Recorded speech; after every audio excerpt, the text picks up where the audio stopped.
Now the title of my talk is The Catholic Church and Comic Books. What I like to do is I like to examine the relationship between the Catholic Church and comics. I think the Catholic Church and comic books really ought to be buddies. There's a lot of things that tie these two things together.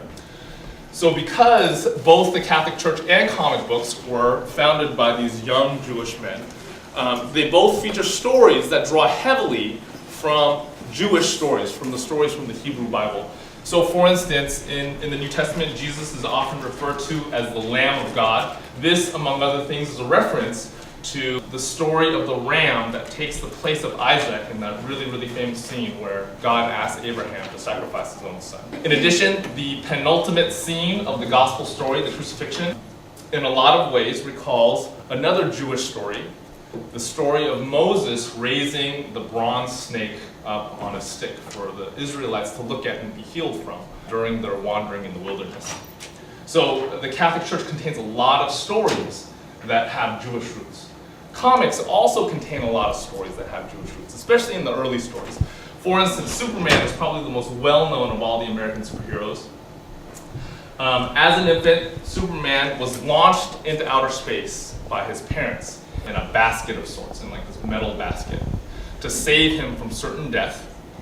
In the same way, Moses was actually launched into a river in a basket of sorts, in a reed basket by his parents to save him from certain death. Superman had an ultimate weakness that would sap him of all his strength. So in his case, it was this glowing green rock called kryptonite. And this is very similar to Samson, the biblical hero, who also had this fatal flaw that sapped him of all his strength.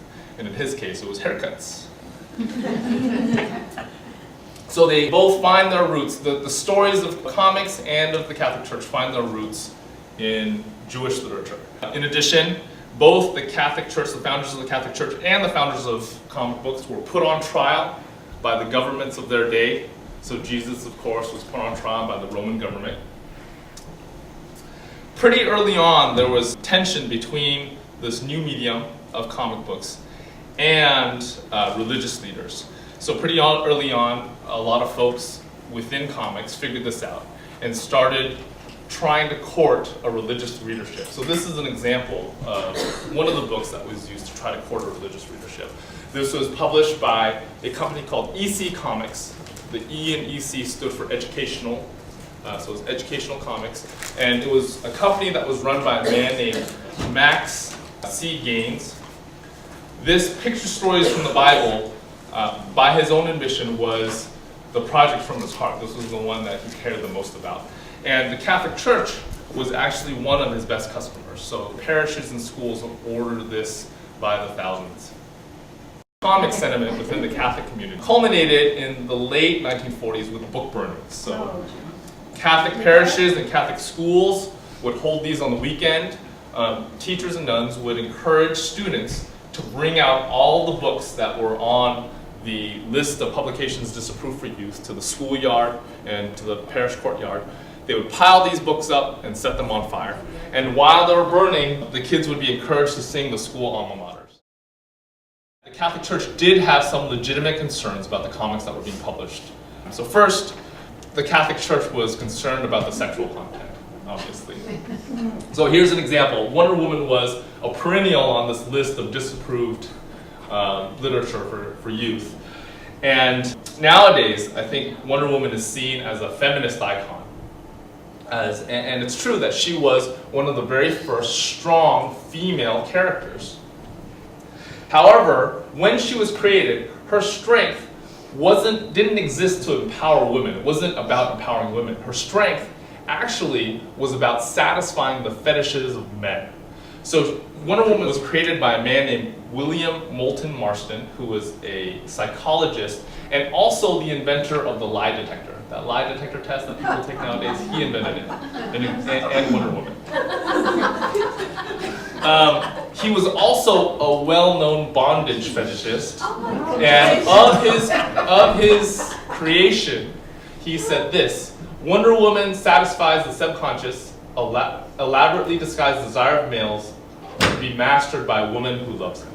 Jeez.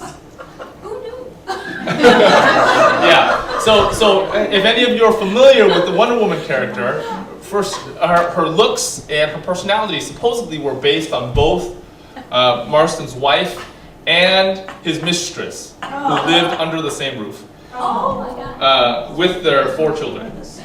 And second, her weapon of choice was this lasso, this golden lasso of truth. So whenever you got bound by it, you would always tell the truth. So that he pulled his lie detector expertise into that. And for some reason, this feminist icon in her early adventures kept getting tangled in her own lasso over and over and over again, almost in every adventure. So the Catholic Church was a little bit concerned about the sexual nature of some of the kids' comics. Second, the Catholic Church was concerned about violence. Now, we talked a little bit about educational comics, EC Comics, that was founded by Max Gaines. Max Gaines in 1947 died in this freak boating accident, and his son, Bill Gaines, took over EC Comics.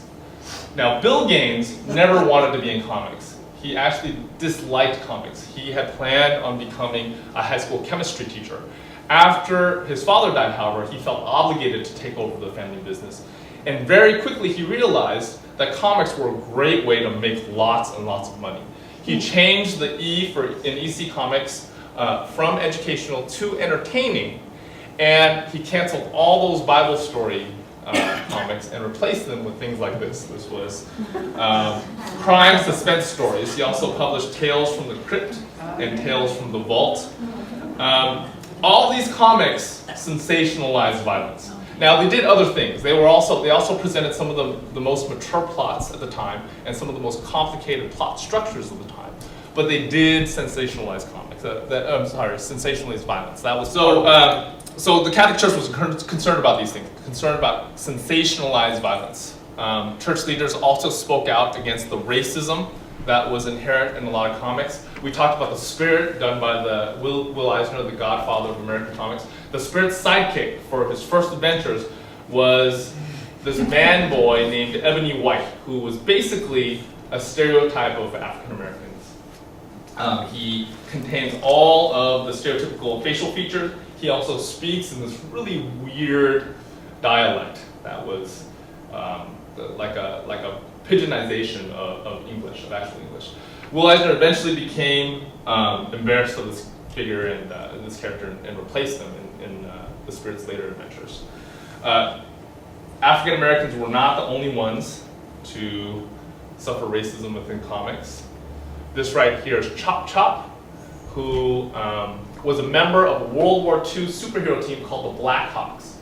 Now, the interesting thing about Chop Chop is all the other Blackhawks had superhero uniforms, except for him. He wore that. Green and yellow and red. And he also had a catchphrase, which was, Chop Chop been double-crossed, or double-clossed. Yes. DC Comics' flagship title, Detective Comics, debuted not with Batman, which is their most well-known DC Comics feature, Detective Comics feature, but with this guy whose name is Ching Lung, who was a cheap Fu Manchu knockoff. Ching Lung had a whole bunch of successors within the DC universe, the most interesting of which is this guy, who actually is still around in comics that are being published right now. He doesn't quite look like this, but he's called the Oriental Egghead. His name is Egg Fu, and he's basically a giant talking yellow egg with a Fu Manchu mustache. And his superpower is that he can wrap Wonder Woman up in his Fu Manchu mustache. So the Catholic Church was concerned about racism in comics.